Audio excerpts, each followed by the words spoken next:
John Harvey Kellogg was an eccentric philanthropist. Some, if not most, might even consider him way too outlandish. But did you know that he pioneered the way we eat breakfast now? Today, we will discuss Kellogg's upbringing, his religious values and beliefs, and his sadistic views on purity and cleanliness on this episode of Technically a Conversation.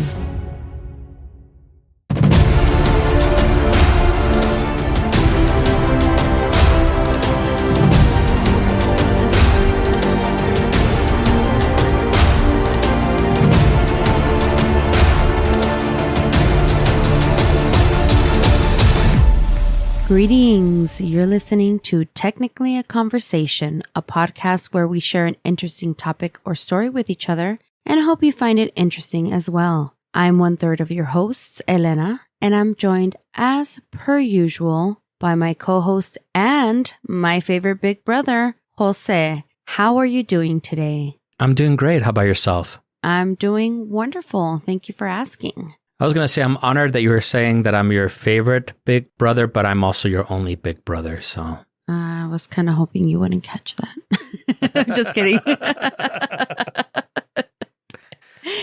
Anyway, do you have anything planned for this weekend besides editing? No, pretty much editing is going to take up all of my time. Somehow I'm going to have to make a little bit of time to go get an oil change because I already have that little light that comes on that, I don't know, it's just a little wrench. But that wrench means I need to get an oil change. Oh, I need to get an oil change also, but... Maybe we can go together. Yeah, well, I can't go this weekend because I got to work, so... Oh, okay. Yeah, you know. This is episode number 100, Elena. Brr, brr, brr, brr. I am honored. I wish I would have planned better. Maybe we could have had cake or something for our 100th episode. Oh, cake is good. Pastel de tres leches. Oh, I was going to say German chocolate or coconut, but I know that you don't like those type of cakes. I do not, unfortunately. You're very racist against coconut. I am. You know what? It's not so much the coconut flavor. It's the flakes. I don't like the texture of coconut flakes. And see, the coconut flakes texture is what I like the most. I know. Wakala. No. No, thank you. So as we're saying, episode 100, that means in 4 episodes, it'll be our 2-year anniversary. So we were planning on doing something a little bit special for our 2-year anniversary. And what we were thinking about doing is doing a live show. It's going to be video, so it might be like our first video podcast. I'm not too sure how I'm going to do that yet since we've never done a video podcast, but I have about a month to figure it out. And what we would like to do is we would like to invite some of our super friends to come on the show, hang out with us, ask us some questions. Maybe we can ask them some questions. Just have fun, have a little party, celebrate our 2-year anniversary. Right now, we're thinking tentatively on June 24th. I know that me and you can do it. Not too sure on Isela yet because we were like, oh, fuck, we're already recording our June episode, so we got to start teasing this. So we're just waiting to hear back from Isela to make sure she can do it on June 24th. So if anybody wants to join us, send us a message through any one of our socials, greetingstac@gmail.com. Let us know you're interested. That way we can kind of plan out who we can let in and how we're going to do this. There's a lot of super friends that have been there since day one and have always been reposting our stuff. So we would be honored if you all would join us. We think it'll be a lot of fun. So we hope we can have a good amount of you all come on and join us. For sure. So more details to come.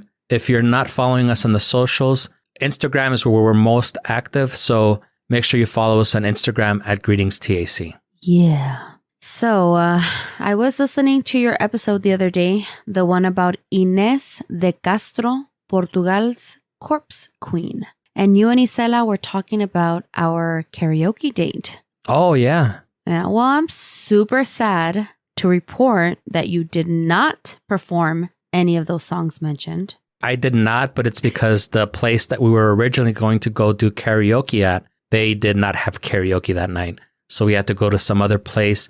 And I mean, the other place was pretty cool, but it was more of a country vibe, 1. And 2, there were so many people that had signed up to do karaoke. By the time that they got to us, like I had even forgotten what I had signed up for. So That was kind of the reason. Very true. And also I couldn't even hear myself. Like I'm sure I was like so out of tune because I couldn't hear myself when I was up there on stage. Well, I think I was up on stage with you, so I don't know, but I'm sure it was fine. But sadly, I also didn't get to hear Isela sing because of the change in venue. So, Yeah. Womp, womp, womp, womp, womp, womp, womp.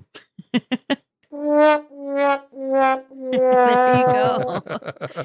But we still had a great time though, and we definitely need to plan something again. Yes. And now we know that it's the day that you work that they do the karaoke. So maybe when you go back to days, we can go out there and do karaoke. Because I really liked that place that we went to. Yeah, for sure.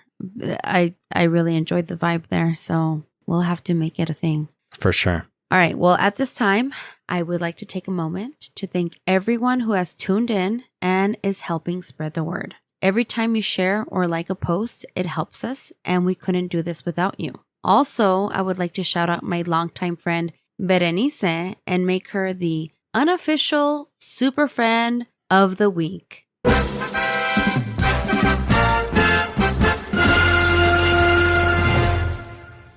Thank you. She reached out to me regarding the Lilith episode and had this to share. Quote, Lilith is also depicted in astrology as Black Moon Lilith and Lilith an asteroid. End quote. Thank you very much for that tidbit, Berenice.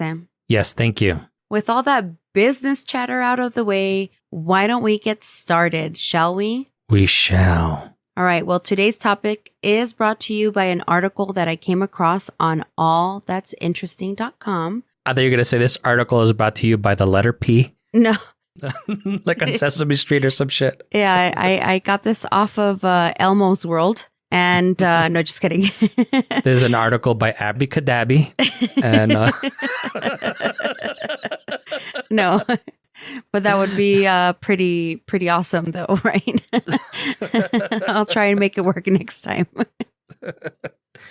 No, allthat'sinteresting.com, which seems to be a reference that you and I are starting to use often. So hopefully we don't cover the same topic one of these days. I know. I feel like if it's not Atlas Obscura, it's All That's Interesting. It's always one of those two where I find most of these crazy things. Or Reader's Digest of all weird sources. Right. All right. Well, this and all references will be linked in our show notes for your reference. And after researching it, I figured it was a little clickbaity. But Jose, I will let you help me make that determination. Oh, I thought you were going to let me click on the link. No, not yet.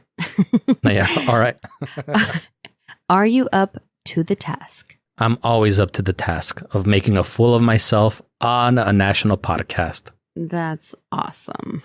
International, actually, since we're heard all over the world now. Oh, that's right. Yeah. Well, before I begin, let me start by asking you something. Jose, do you enjoy eating breakfast? I do. Okay, what about cereal? I do as well. Okay, what is your favorite cereal? Right now, I'm really fucking with the Raisin Bran Crunch. That doesn't sound right. Raisin Bran Crunch, which is Raisin Bran plus it has granola. You can't see my face. Well, you can, but the listeners cannot see my face right now. And I'm making like the most disgusted face ever because I freaking hate raisins. I know. You're very racist against raisins as well. And you know what? That's not my fault. I don't know if you remember that one time that our dad made me eat Raisin Bran and I threw it up. I do remember that, but I think that was more of the dentist that caused you to throw it up. No, it was before the dentist. And then we had to drive in the truck with a trash can. Because we were going to the dentist. No, I don't think it was the dentist. I'm pretty sure that we were still living with our mom. Mm-hmm. Yeah. But we didn't start going to the dentist until after. No, we started going to the dentist, back when we still lived in a loving home. Oh. It's still a loving home. We lived, what do they call it? A nuclear family. Oh, okay. Nuclear. Just kidding. Nuclear. That's what Bush says. Now I think you're making stuff up. Try to see her. Try to sate. I'm trying to try to sate this. Anyway. Oh, and before I forget, Isela just replied. She said June 24th will work. So June 24th, plan for that to be our 1-year anniversary show. And hopefully you all can join us. There you have it, kids. All right. So let's go back on topic. Raisin Bran. No. Crunch. What is your opinion of Kellogg's Cornflakes, like the OG? You know, the one with the green rooster on the box. That one is kind of boring, but I don't really like cereal where it's just like the wood part. I normally like for there to be other things in it. I would agree. It's very boring. And that's, we'll get into it, but that was kind of its intention. Yeah, it was made to, well, I'm pretty sure you're going to cover it, so I'll be quiet, but I know why it's bland. Yeah. So I definitely prefer Frosted Flakes because of all the sugar, but that could be because I'm a sex-crazed lunatic. Yeah, definitely when I eat regular cornflakes, it does take away my libido. Actually, no, that's not true. But it's the other way around. no, the cornflakes, it was made to stop people from masturbating. Yeah, well, we'll get... So it takes away their libido. But I was going to say, I don't think I've ever had cornflakes just like that. I've always put either sugar or bananas or something else in it to make it not taste so whack. To make it better. Yeah. No offense to people that love just the OG cornflakes. The OG, yeah.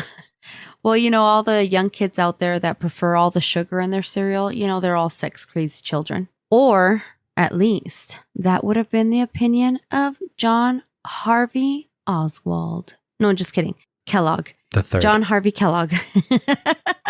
The person that we're going to be talking about today. So apparently you know something about this guy, or maybe it's just about cornflakes? No, I actually heard a podcast about it on Stuff You Should Know. And they were talking about how I think it was like a psychiatrist or something. And well, the only thing I can remember is that he came up with the cornflakes just because he thought it was very bland and it would keep people from masturbating. Yeah, sort of. But we'll cover that more in detail. So I said we're going to be talking about John Harvey Kellogg. The third. The third.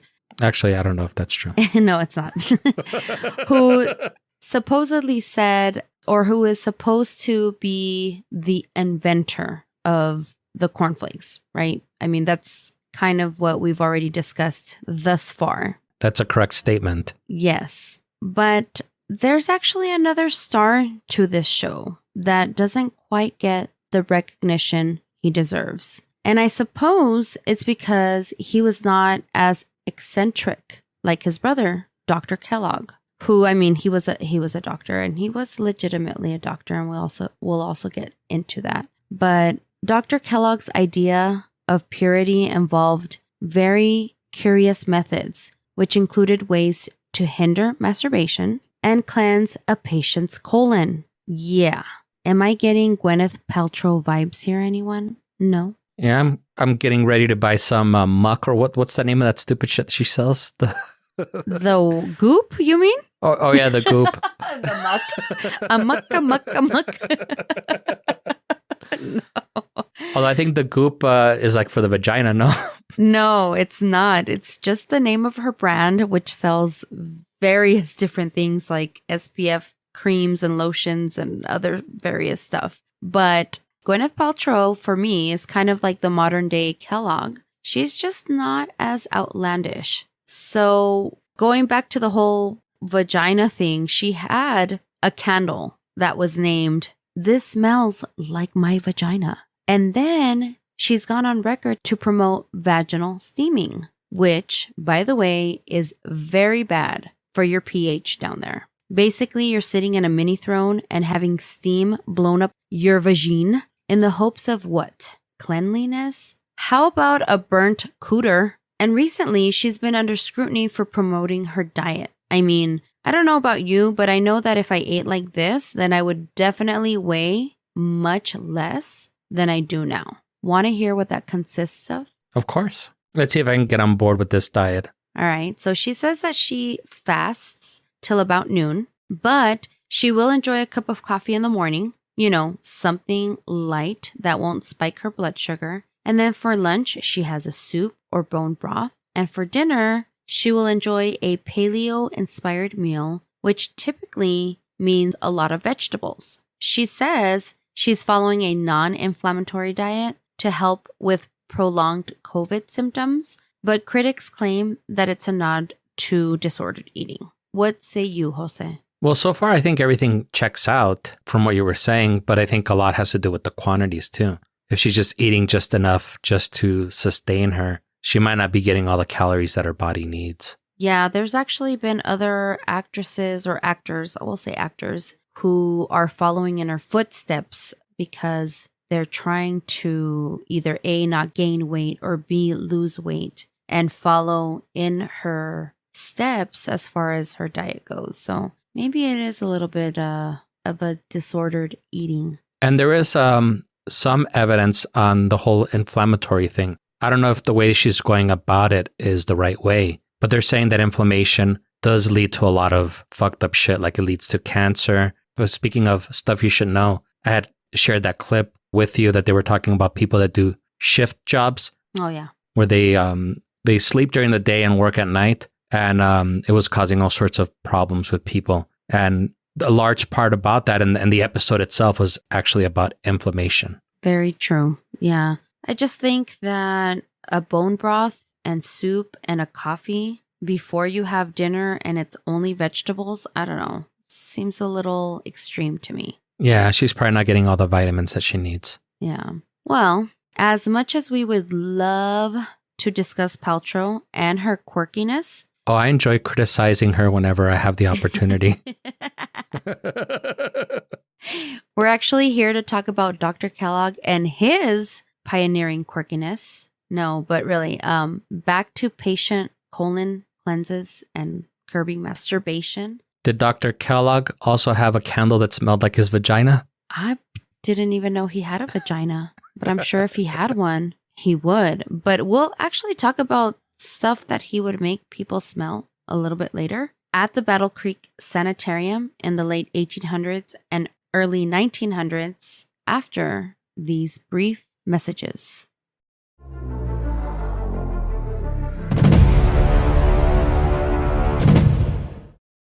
The definition of weird is suggesting something is supernatural or uncanny, while the definition of distraction is a thing that prevents someone from giving full attention to something else. Mix both of those words together, add a millennial with a mic, and you have Weird Distractions Podcast. Weird Distractions is a weekly true crime, paranormal, conspiracy theory podcast hosted by me, Alex. Each week, I tell you what I need a distraction from before diving into a topic to help me distract myself from, well, whatever is going on. My hope is that you too can get a distraction from tuning in and maybe learn something on the way. From haunted hospitals to cold cases and every bizarre online theory in between, there's a little something for every weirdo out there. If this sounds up your alley, then join me every Sunday on your favorite podcast platform, or search Weird Distractions Podcast on any social media account. Need a distraction? I got you.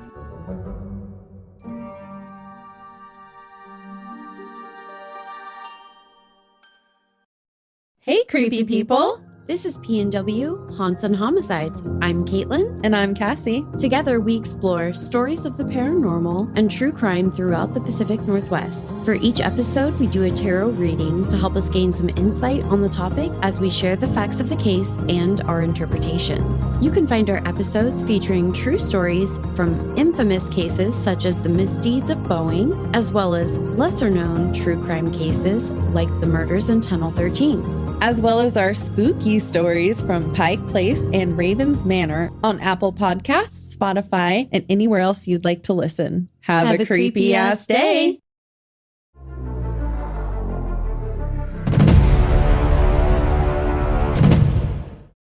And we're back. How was your break? Good. Did you get your vagine steamed? I did it right before we started recording, actually.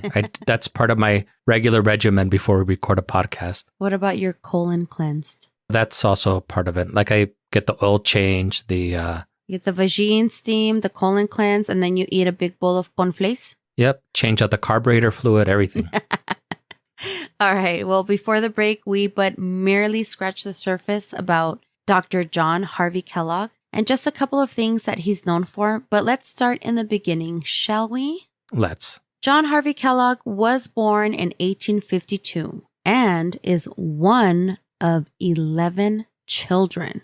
Hueva. I know, including his younger brother, Will Keith Kellogg, plus 6 additional half-siblings from his father's first marriage, like get a TV or something. Well, it was the 1800s, so I don't think TVs were even invented back then. I know, exactly, I know. That's why they had all the kids. Yeah, definitely. Either that or to help on the farm or whatever. Oh, probably. They were a devoutly religious group who belonged to the Seventh-day Adventist Church. What do you know about this religion? I think that I'll refrain from giving my opinion because, I don't want to offend any listeners that are into it, but I always got the vibe that they were kind of cultish. All right. Yeah. Well, I know. Never mind. I'll also refrain from my my own personal commentary. But please enlighten us on this church. All right. So this religious group, in a nutshell, believes that the mind, body, and spirit are one. And in order to effectively nourish that spirit, body, and mind, you basically need to live a pure life. Like, be careful what you put in your body, like food, drink, and drugs. They believe in the Sabbath or Saturday worship instead of Sunday, and the second coming of Christ, which includes the end of the world. All of these sound familiar, right? Mm-hmm. Okay, well, unlike other Christians, they believe that the second coming already came and went, except, well, it didn't. And they called it the Great Disappointment, which occurred in the year of our Lord, 1844. You got that right. They were disappointed that they woke up the next morning. This second coming is what was known as Millerism, after the teachings of the great William Miller in 1843 and 1844. Anyway, the Kellogg's were heavily involved in the church, and John Harvey soon started writing for the church magazine, which included topics such as diet and foods to avoid, such as meat, no caffeine, no drinking, no smoking, as well as staying away from premarital sex, postmarital sex, and masturbation. It's all the fun stuff. That's no fun. Exactly, I know. And it was okay to have postmarital sex as long as it was for procreation purposes only, which I guess would explain all of the siblings. You got to keep trying and trying. That's right. Well, believe it or not, Kellogg was extremely devout and followed the word of the Lord, well, his Lord. While some of this might not seem so extreme and is practiced to this day, what we're about to get into will make you cringe. Kellogg aspired to be a teacher and even taught a district school in Michigan at the age of 16. Dang, now what were you doing at the age of 16? Probably doing all the things that John Kellogg advised against. Yeah. Well, I know I was not teaching no fucking Sunday school. Yeah, neither was I. I was teaching how to get out of going to Sunday school. So even though he wanted to be an educator, his family encouraged him to follow in one of his brother's footsteps and seek a medical degree in the hopes of having a group of trained doctors for their Adventist-inspired Western Health Reform Institute in Battle Creek. Interesting tidbit. I pass an Adventist family clinic quite often, and I've always wondered about it. So hopefully there's nothing fishy going on over there. And by fishy, I don't mean blowing smoke up one's cooter. Anyway, moving along. Dr. Kellogg graduated from the University of Michigan and Bellevue Hospital Medical College in 1875 with a medical degree and followed his family's dream. In 1876, he became the director of the Western Health Reforms Institute, and then in 77, renamed it to the Battle Creek Medical Surgical Sanitarium, which kept reminding me of the Metallica song, Sanitarium. Leave me be. Yeah. But, interesting enough, that song has nothing to do with Kellogg. Anyway, he decided to change the name to Sanitarium as a play on words to sanatorium, a medical establishment that houses recovering patients from chronic illness and sanitary to portray purity and cleanliness. And you know what they say, cleanliness is close to godliness or something like that, right? Something like that, yeah. So the sanitarium was a retreat, spa, and medical facility for the rich and famous. And at the height of its popularity, housed anywhere between 12,000 to 15,000 new patients. Shit. I know. Would you like to know what famous people stayed there? I don't think Not really, no? Okay, let's skip over that part then. No, I'm kidding. I'm giving you a hard time. I know. All right, so Henry Ford, Thomas Edison, John D. Rockefeller, Warren Harding, Booker T. Washington, Sojourner Truth, Sojourner, I don't know if I'm saying that right. Sojourn? I think so. Sojourn Truth, and even Amelia Earhart. Oh, wow. I know. What about Capulina? Was Capulina there too? Capulina, maybe. I don't know. She was not on my list, though. Capulina is a he? Oh, perdón. I don't know. All right. Well, Dr. Kellogg made sure to meet with each and every patient. You might even see him on the grounds riding his bike in a white suit with a white cockatoo on his shoulder. Looking at him, I was totally getting KFC's founder, Colonel Sander vibes here. He sort of looked like that if you want to get a visual. Except that the chicken was alive and was on his shoulder. It was not a chicken, but a cockatoo. And speaking of cockatoo, this is where things get a little strange. Dr. Kellogg had a fixation with caca, or getting it expelled from your body, rather. He preached that in order to be healthy, you had to take a shit at least 4 times a day. Oh, wow. I know. And if you didn't, he had something to help with that. Enemas. Oh, I thought it was going to be a great big bowl of Kellogg's Cornflakes. No, not yet. We're not there yet. It's got nothing but fiber. Yeah, that's right. So TMI, I guess I'm lucky enough not to be part of the enema group because I wouldn't want a hose stuck up my ass. All right. Well, so Kellogg was so fascinated with poop. Well, going back to that, I did read an interview one time with Paul Stanley, and he was saying that he poops 3 times a day. And for some reason, I got it into my head thinking maybe it's normal to poop 3 times a day. And I think at that time, I was only pooping once a day in the morning. I was like, maybe there's something wrong with me because I'm not pooping 3 times a day like Paul Stanley. Maybe he's a Seventh-day Adventist. He's trying to strive for that 4th poop. It's possible. I don't know. He didn't mention that in the interview. I don't know.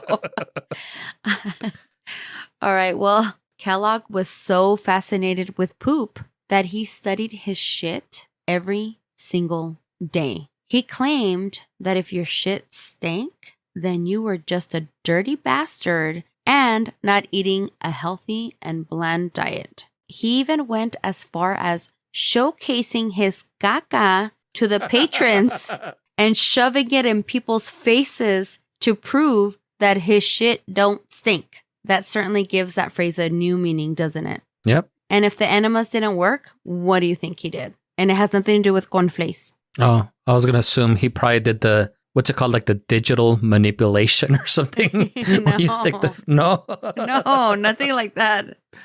Oh, I don't know then. He was pumping yogurt up their asses. Oh, that sounds healthy. Yeah, I mean, why would you think of anything else? You know, yogurt has all the probiotics and it cleanses the panza, your gut. Is it Greek yogurt though? Because I hear that Greek yogurt is the good one. I don't even know if Greek yogurt was invented back then, but I'm pretty sure that's the one he would have reached for. Are they going to say, I didn't even know if the Greeks were invented back then?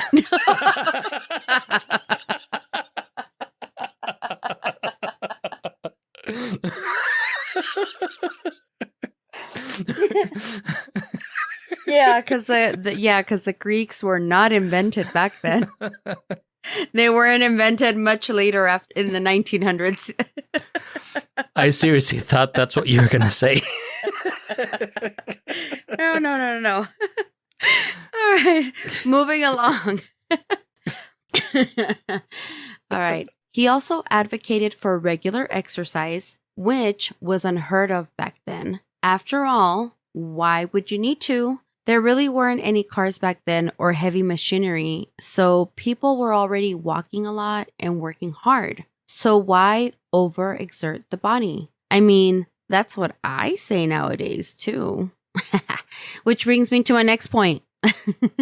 No, that makes sense because you're just going to wear yourself out. Yeah, right? Our bodies are a machine. Yeah, well, he was pioneering exercise. That was something that was unheard of back in the day. That also brings me to my next point, which he helped pave the way for, which was... Enemas. Cornflakes enemas. No, now it's breakfast. Yeah, now it's breakfast. If there was no yogurt available, then he would prepare a enema with Kellogg's cornflakes. Yeah, the cornflakes still didn't happen, but they're about to happen. And that way they would scrape the caca from your intestines as they made their way down. Guacala. Scrape. Make sure to get that corn that you ate 7 years ago. Make sure to get that out of there. Yeah, the corn that never digests. Yeah, that's probably why.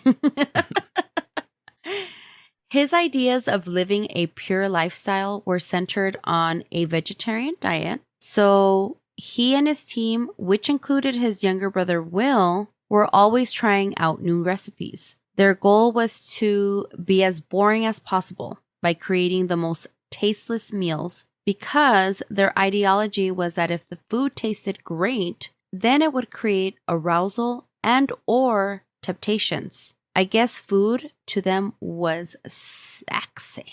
Well, if you weren't getting laid, I'm sure food was the sexiest thing that they knew. You know, there's a lot of foods that are considered aphrodisiac, so maybe he isn't too far gone. Maybe. I don't know if there's any scientific evidence to suggest that it's real, though, that it really is aphrodisiacs. Yeah, I think it's just people. It's all in their heads, too. I think just people trying to justify eating oysters. True, yeah. Or dark chocolate, because I think dark chocolate is one, too. And bull testicles, I think, is... Guacala, no. Make your Gwyneth Paltrow bone broth with the bull testicles. You can sip that in the afternoon. Get you ready. All right. Well, breakfast consisted of bland oatmeal or porridge that was processed in order to make it easier to digest and full of fiber to promote those BMs. Their experimenting created a granola-like substance, which the people seemed to like, but there was already something out in the market that was similar, called granula. Think grape nuts here. Yeah, it's also kind of gross. Well, Kellogg wanted to come up with something different, and at his behest, ordered his younger brother, Will, to experiment further, and by mere accident, created cornflakes. So it was not John Harvey Kellogg. It was the brother who created cornflakes. That's so weird. It's like, you know what? Grape nuts it's too stimulating. We need something even more bland. That's right. Can you just put wood shavings in there? Guacala. Yeah, it's weird. And, why was it on accident, you might ask, Jose? Excellent question. Because he was masturbating while he was... Yeah, maybe. He went to go masturbate, came back and, left the dough overnight. But anyway, the dough was left overnight by accident, and instead of discarding it, he decided to make something of it so it wouldn't be a total loss. So he baked it, and that's how cornflakes were created. So who was the mastermind? Dr. Kellogg or his brother Will? Or the accident. Or the masturbation accident. I'm not sure why Will is cast in his brother's shadow. I mean, he was the inventor after all, and his brother, Dr. Kellogg, only encouraged him, but he was also the first one to patent it without his brother's name. O sea, Dr. Kellogg patented it, however you say that word. Patent the cereal under his name and left his brother's name out. That's a very jerkish thing to do. Very. And that is where Will and John parted ways. You see, Will actually wanted to use sugar to enhance the cornflakes flavor, but John did not. So Will rebelled and patented the word that I can't say. Paddington's his own version. Paddington 2.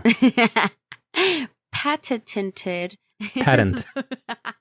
Patented his own version. Patent. Of Kellogg's cornflakes with added sugar, even though you can't taste it. And of course, became way more popular than John's, although it was not originally named Kellogg's Cornflakes, but the Battle Creek Toasted Cornflake Company. And John's was named Granos, deliciously meat-free. No. That sounds weird. Like, why bring meat into this? Exactly. That was their slogan. Now contains less meat. Yeah, exactly. This divide led to countless lawsuits, which lasted for years. And after Will changed his company's name to Kellogg's, John Harvey was prohibited from using the family name for any business ventures. And here is where you might think is the end of the story, right? That's exactly what I was thinking. Well, no, not so fast. Remember, Dr. Kellogg was a little eccentric. Up until this point, I haven't really mentioned anything too heinous except that he likes bland food and was shoving his shit in people's faces. And is a bit of a quack. And he had a cockatoo. The cockatoo rooster on his shoulder.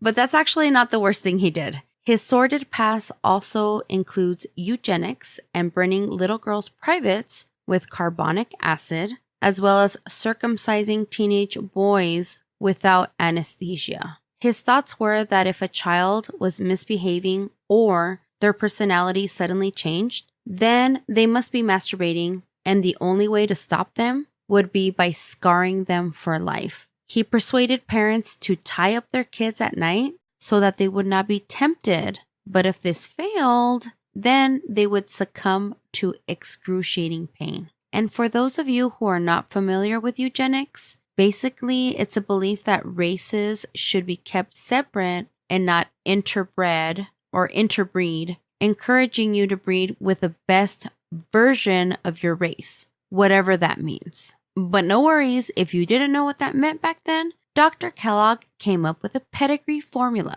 like you would categorize dog breeds or something. Yeah, it's really fucked up. Yeah.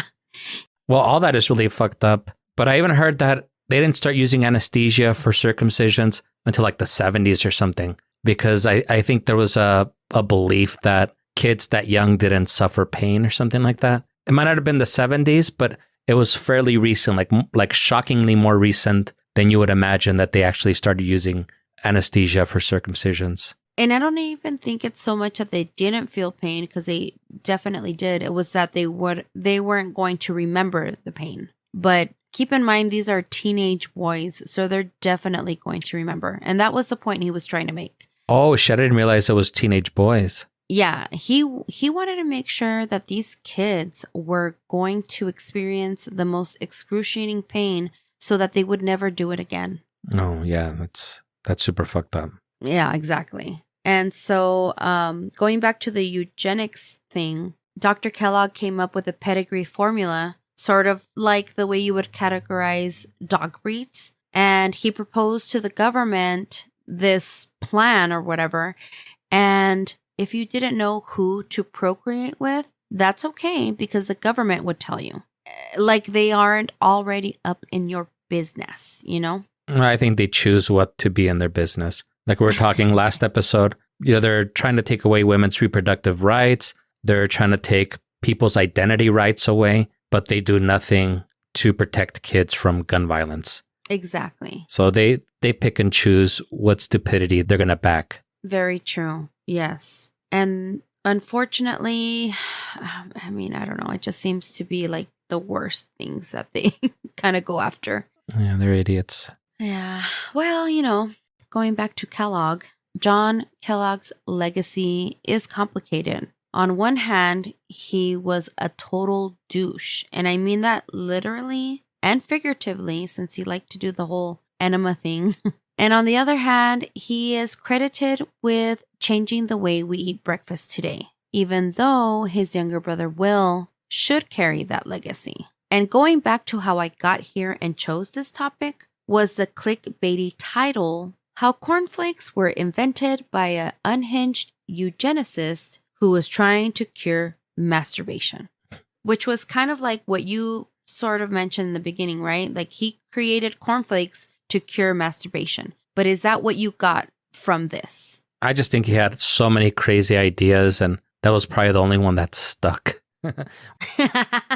Maybe not the masturbation part, but, the whole eating cornflakes. Yeah, exactly. It totally changed the way we do breakfast. Because, just keep in mind, back in the day, it was slaughter the pig in the morning and, slave over a hot stove and all that stuff. So this was definitely pioneering, I guess you could say. But it definitely wasn't why cornflakes was invented. But that's sort of what I got. Like, I thought they were going to throw cornflakes on the kids, or the kids had to, sleep on cornflakes so that they wouldn't masturbate. That was just my idea. I don't know. Yeah, and then we all know how arousing a slaughtered pig in the morning is. Nothing more arousing than that. Exactly. And on that note, we hope you enjoyed the show and you join us again next week. If you're enjoying the show, leave us a review, tell a friend, and subscribe wherever you listen to podcasts. Yeah.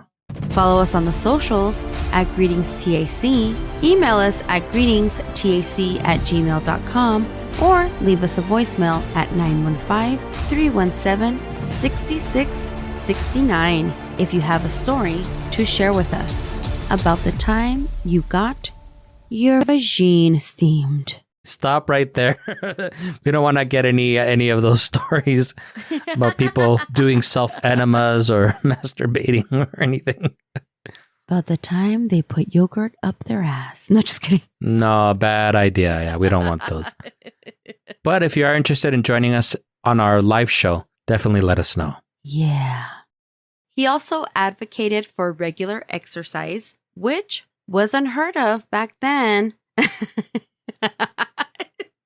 Okay. Let me start again. Okay.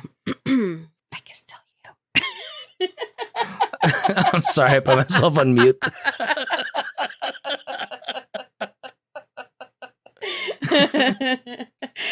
Okay. Think of anything but the Greeks. That were just invented. So actually, I don't think the Greeks were invented yet. They were not invented just yet. Just give them another 100 years. All right.